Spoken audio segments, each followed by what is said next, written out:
Hello दोस्तों, जय हिंद जय भारत। हमारे देश का अस्तित्व और महत्व हमारी और आपकी जागरूकता पर निर्भर करता है। दोस्तों, हमारे देश के वो नागरिक जो इस देश में पैदा तो हुए हैं, पले हैं, बढ़े हैं, दिखावा करते हैं इस देश के साथ होने का, लेकिन देश के साथ होते नहीं हैं।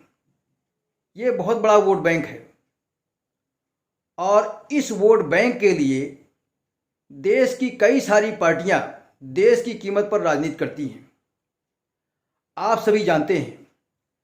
लेकिन जब देश का निर्माण का नंबर आता है, अर्थात इस देश के निर्माण के लिए नेतृत्व को किसी के हाथ देने का नंबर आता है, तो आप इन सब बातों को भूल जाते हैं और कोई अपनी जात की पार्टी के साथ जुड़ जाता है, किसी का रिश्तेदार किसी पार्टी से टिकट मिल जाता है और उस समय देश के बारे में नहीं सोचते हैं, या किसी के लिए कोई ऑफर मिल जाता है फ्री का, या कोई तत्कालिक ऐसे मुद्दे हैं जिन पे आप लोगों को भड़काया जाता है।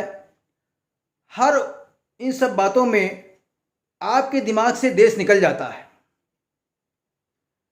ये आपकी जीवन की बहुत बड़ी जिम्मेदारी है जो आप उस समय नहीं निभाते हैं।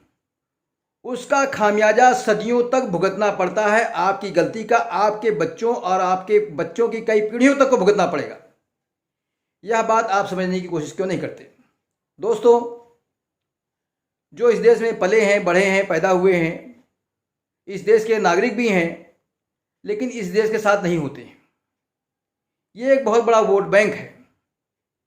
यही वोट बैंक तमाम सारी पार्टियों को देश के साथ गद्दारी करने के लिए मजबूर करती है, जिसे देश की कीमत पर राजनीति कहते हैं। दोस्तों, इजराइल भारत के साथ हर मुसीबत में खड़ा रहता है और हमेशा मदद किया है। कारगिल का युद्ध हुआ हो, जब भी भारत का किसी देश के साथ युद्ध हुआ है, तमाम तरह के हथियारों से भारत की मदद किया है।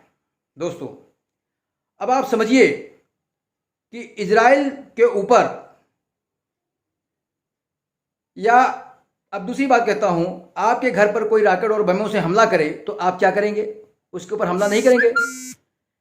लेकिन इस देश में ऐसे भी नागरिक हैं जो देश के साथ नहीं हैं, देश की भावनाओं के साथ नहीं हैं, देश के मित्र के साथ नहीं हैं, वो अपने धर्म के साथ हैं, इजराइल के विरोध में खड़े हैं, भारत के स्टैंड के साथ खड़े नहीं होते हैं।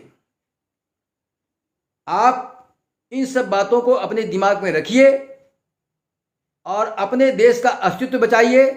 जय हिंद जय भारत।